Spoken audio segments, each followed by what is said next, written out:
This topic is about living with being dyslexic.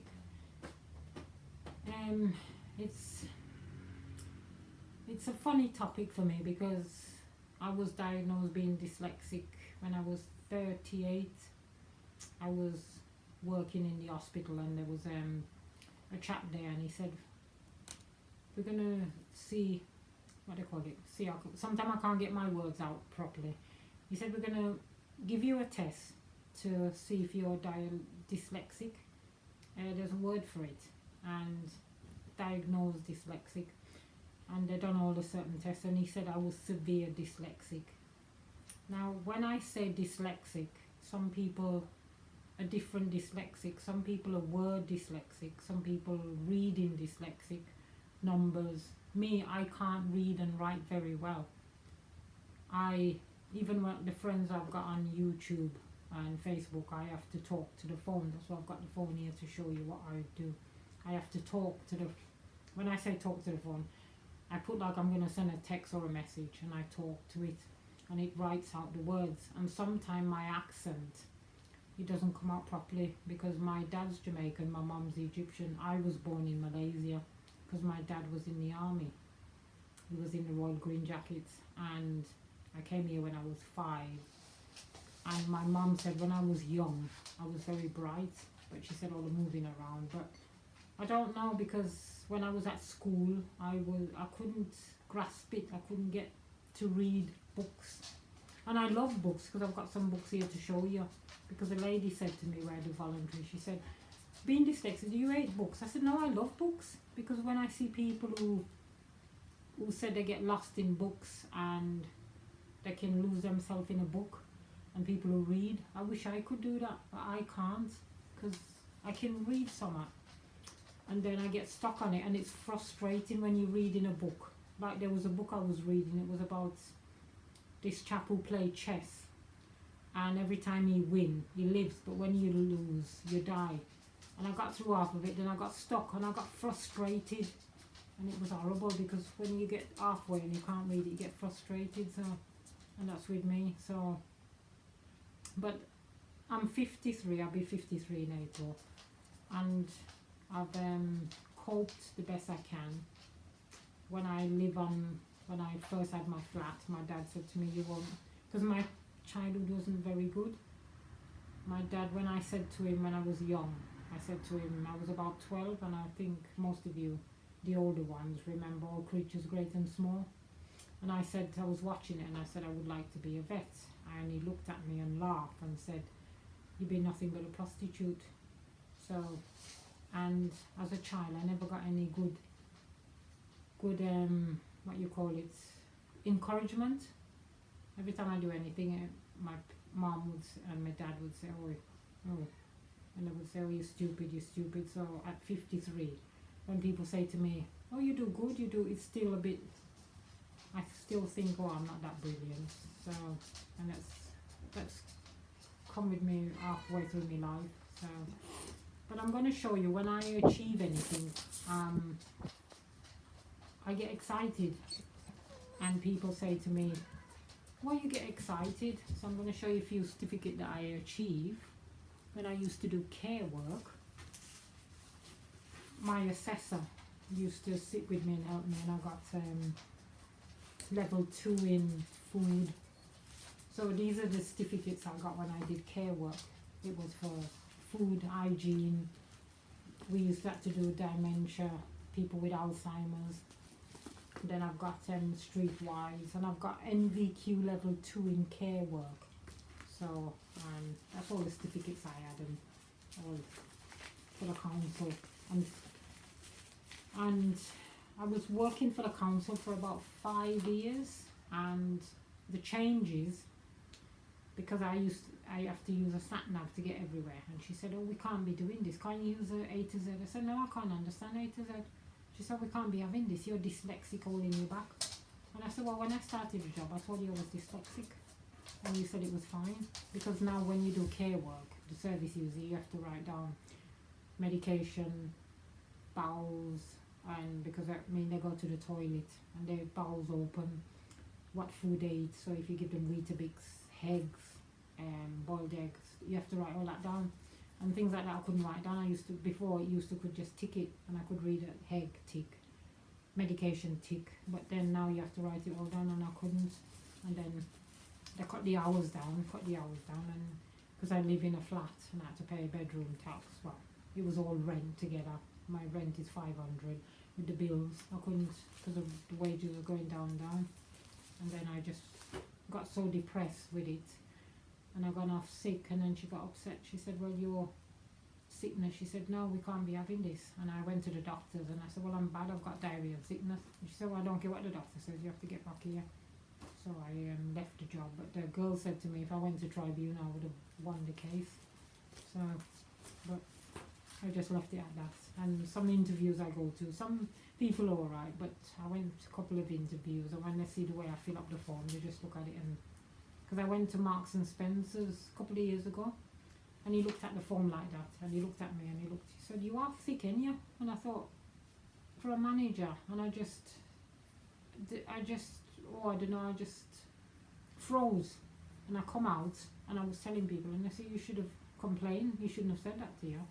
But that's how it is. So, and 2 years ago I had a certificate for level 2 art in design, and I was excited with that.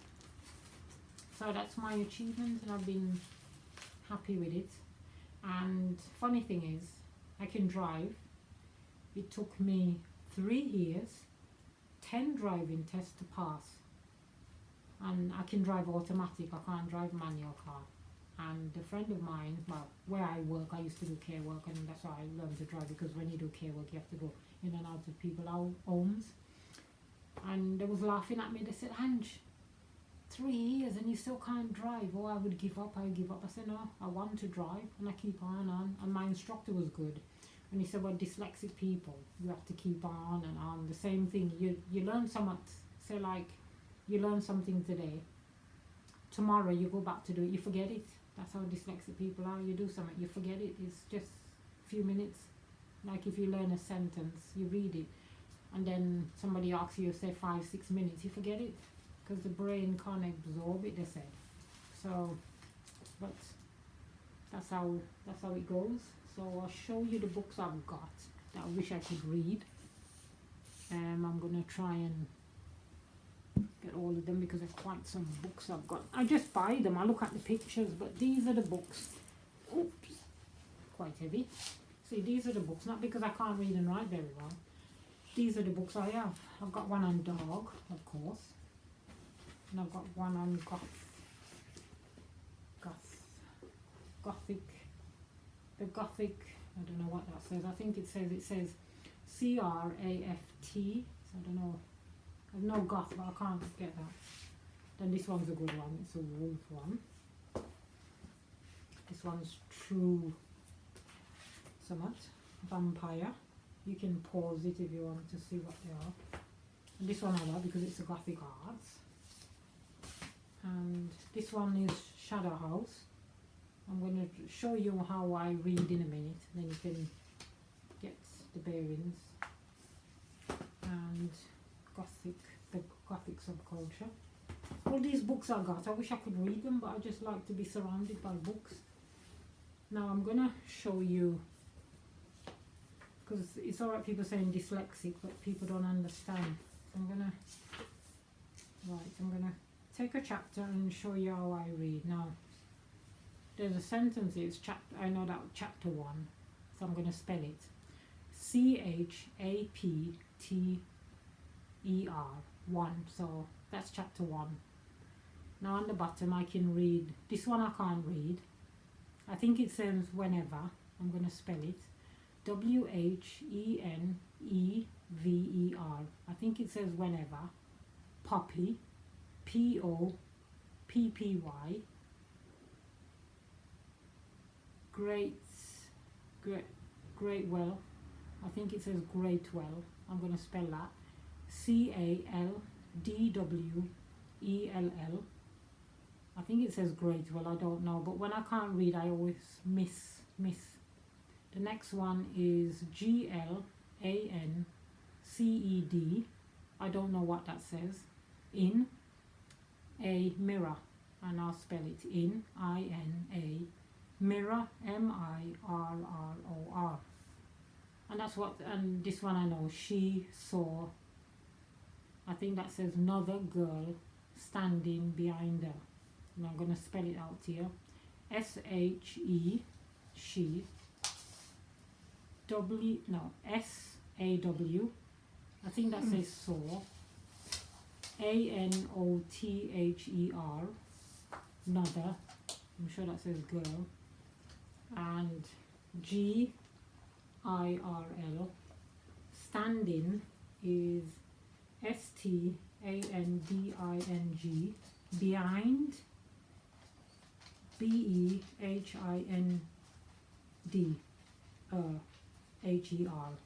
And that's how, and if I can't get a sentence I miss it, and that's how, and this book I would love to read it, but I don't know, I'll see half of it, maybe I could read and I get stuck and I get frustrated. So these are the books I have, and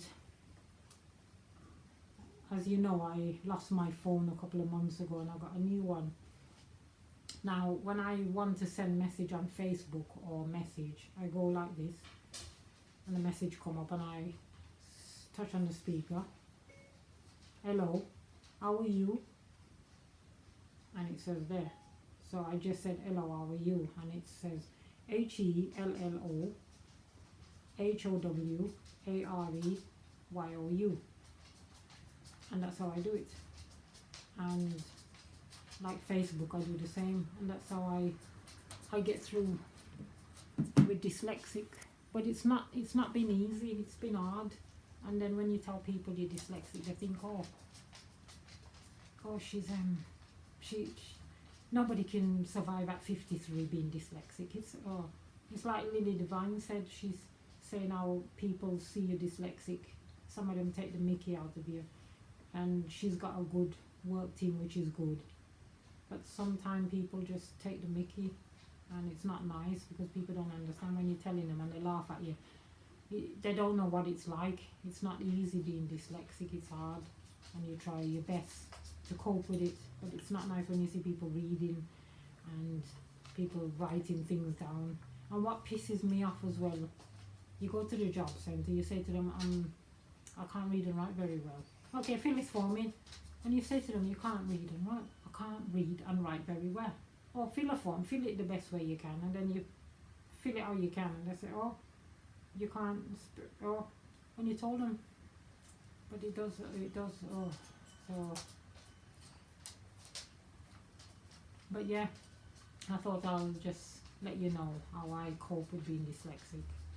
My partner, when I first met him, he was laughing at me because he didn't understand, but now he gets to know what it was, because I suppose he think, well, nobody at your age must be can't read, but now he knows. And sometimes when I send message to him, he phone me and say, what does that mean? He say, oh yeah, I see it now. And like a couple of friends I've got on YouTube and Facebook, when I send you messages, you understand. Because it's like you, Lily, you was very good. You remember when I had that trouble and I sent you a message saying that I'm pissed off with you? Well, it didn't mean pissed off with you, it meant I'm pissed off with people. But she understood, and like you, Trevor the Celtic Goth, you understand. And the Haunted Bat, Liz.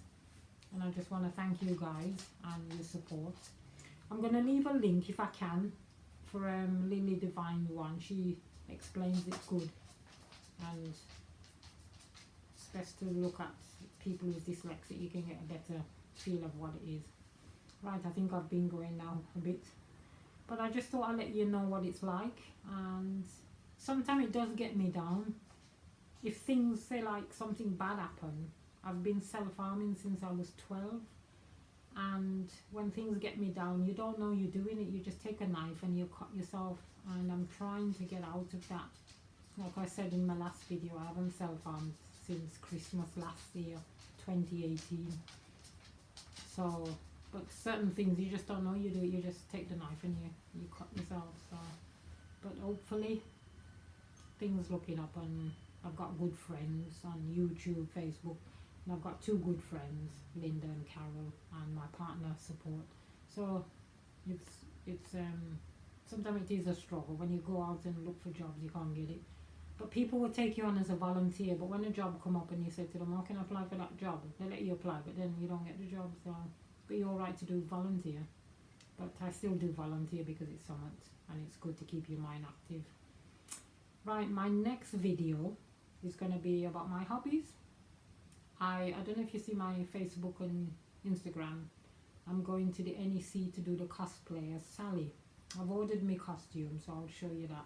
As you can see, I've got a t-shirt of Nightmare Before Christmas. I got this off Spock for a tenner.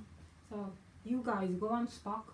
There's some people will deliver. If you got PayPal, I've got this, and I've got some goth boots coming as well. So I'll show you that, and a key ring.